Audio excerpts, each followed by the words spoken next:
Well, as many of you make plans to visit national parks this Memorial Day weekend, Interior Secretary Doug Burgum has ordered all national parks to post signs asking visitors to report any information that tells a negative story about that site or its history. The order applies to all 400 Land Management Bureau sites. It's to implement President Trump's executive order called Restoring Truth and Sanity to American History, which aims to remove from national parks and monuments stories and information that, quote, inappropriately disparage Americans past or living. Now, of course, the parks in question include many sites of Civil War battles and other ugly chapters of American history. So this afternoon, I called the National Park Conservation Association, the 100-year-old nonprofit created to protect America's national park system. President and CEO Teresa Perino called Secretary Burgum's order, quote, outrageous and frightening. A lot of our history is very difficult. And it's difficult to hear, but these are the places where people are educated about many, many issues in our past. And it's so important. How do you tell that story accurately, but you can't describe anything in terms that might negatively impact the history? History is full of, good and bad and mistakes were made. And we try to understand that history so we don't repeat those mistakes. Well, I reached out to the Interior Department today to ask whether this order would rewrite history at our parks. I'm still waiting for them to get back to me. Now, the National Parks Conservation Association has a plan to fight back, and I'll have that part of the story for you tomorrow night. Hello, Bobby Jones here from MeidasTouch and Valor Media Networks. This week, the New York Times reported on a startling new initiative by Donald Trump's administration. An executive order bluntly titled Restore Truth and Sanity that directs the National Park Service to review and remove interpretive content that portrays America in a, quote, negative, unquote, light. According to this report, park rangers nationwide have been ordered to inventory every sign, every exhibit, and every display in our national parks and historical sites, from visitor center museums to wayside trail markers, and flag anything that can be seen as inappropriately disparaging to American historical figures or U.S. actions. In plain terms, Trump's directive aims to purge references to darker chapters of American history and science in these public places. Under this mandate, if any signage or exhibit is deemed too critical of Americans, past or present, or if it fails to emphasize the beauty, grandeur, and abundance of our natural landscapes, it can be targeted for physical removal. The Department of Interior, now led by Trump's handpicked secretary, former North Dakota Governor Doug Burgum, gave park superintendents a deadline of July 18th to submit all potentially offending content for review. The scope is enormous. The national park system includes 433 park sites across the country, 2/3 of which are specifically dedicated to preserving American history and culture, with over 26,000 historical structures and 185 million artifacts under NPS care. These parks receive over 300 million visitors each year, making them one of the most influential educational platforms about our nation's heritage. The kind of content now at risk of erasure is exactly what you would expect: truths about slavery, indigenous people, and even climate change. For example, Cane River Creole National Historic Park in Louisiana has exhibits frankly discussing the history of slavery in America, naming enslavers, and describing how enslaved people were brutally abused for seeking freedom. At Kingsley Plantation in Florida, outdoor signs depict the horrid conditions that enslaved blacks lived under, with graphic detail about punishments and exploitation. In Castillo de San Marcos National Monument in Florida, displays explain how U.S. Army imprisoned Native American leaders in the 19th century and even threatened them with extinction. And at Cape Hatteras National Seashore in North Carolina, wayside exhibits describe sea level rise and shoreline erosion as part of the island's ecology, a subtle nod to the impacts of climate change on our coast. All of these informative signs could be physically removed if Trump's Interior Department decides they paint too negative of a picture of America's past or distract from the feel-good scenery. And this is already underway. In fact, the National Park Service has already submitted dozens of examples like the ones I just mentioned in an internal portal, essentially reporting their own educational materials to their higher ups for review. And then it becomes even Orwellian because recently park rangers were forced to post signs at every park entrance encouraging visitors to report any negative information they encounter about American history or natural resources.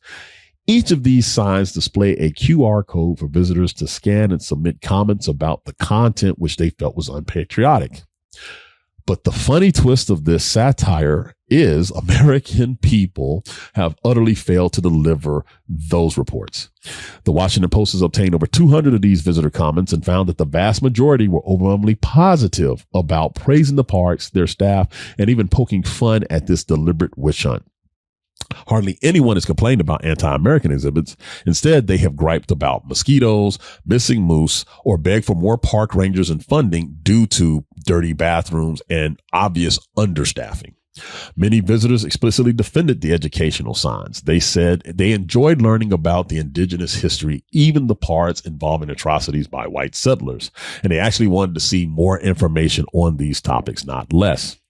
Others criticized Trump administration's attempts to basically whitewash, with one commenter saying that this was an obvious partisan effort aimed at distorting history, insisting that sites like Manzanar, which tells of Japanese American internment during World War II, not only need to be told, but should be amplified, as painful as these chapters are.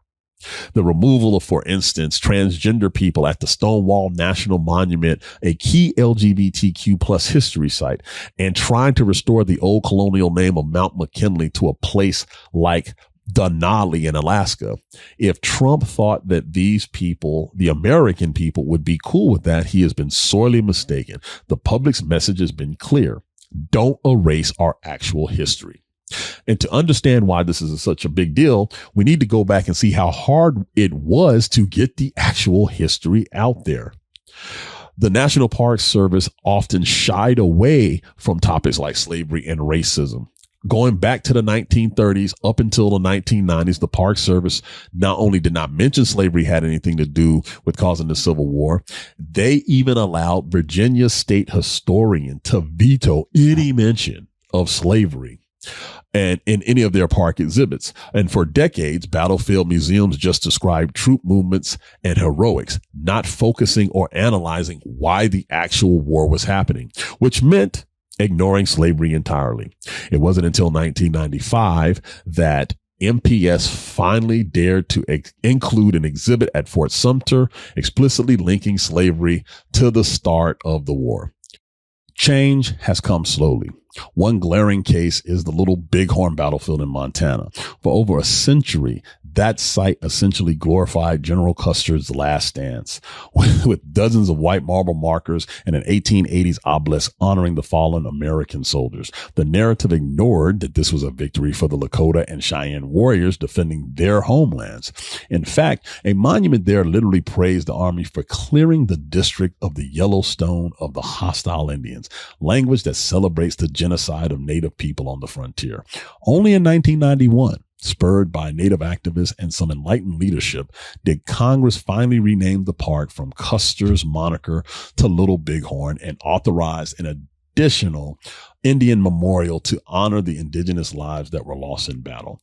That monument was eventually completed in 2003, but even today, visitors at Little Bighorn might miss it. As one Native writer observed, the Indian memorial is tucked behind a hill out of sight from the main tourist path, while Custer's legacy still looms largest. The point is, it took decades of pressure to even partially correct the record at that site, and Native Americans had to fight for their perspective to be included, heard, and respected. All of this progress, the more truthful exhibits about slavery and the Civil War, the inclusion of Native perspectives, the education on climate science has been hard won over many years. It happened thanks to dedicated historians, rangers, tribal advocates, scientists, and community leaders pushing to tell America's story with honesty. That is precisely what is now under threat of being reversed and erased. Let's be very clear. Removing or censoring historical markers in our parks will have a dire effect on America's collective knowledge. Our national parks have often been called America's largest classroom, and with good reason. They welcome hundreds of millions of visitors annually, including countless school groups and families. These places are where history comes alive, standing at the enslaved person's cabin at Cane River, reading their name and the stories on the wayside sign, can actually have a visceral understanding of slavery that no textbook will ever convey.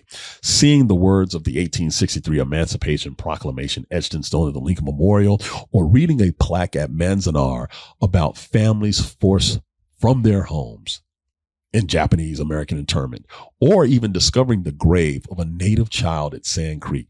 These experiences educate and enlighten Americans in ways that foster empathy, reflection, and yes, often patriotism of a deeper kind. Stripping the bad parts out of park interpretation will rob visitors of the full picture of our national heritage. As the National Parks Conservation Association warns, if Trump goes through with these changes, visitors may miss out on the full picture and nature of history that they deserve by being at our parks, depriving them of lessons from both the brightest and darkest chapters of our past. New Meidas merch drop! Check out the latest pro-democracy sticker packs, t-shirts, hats, sweatshirts, and more, all at store.meidastouch.com.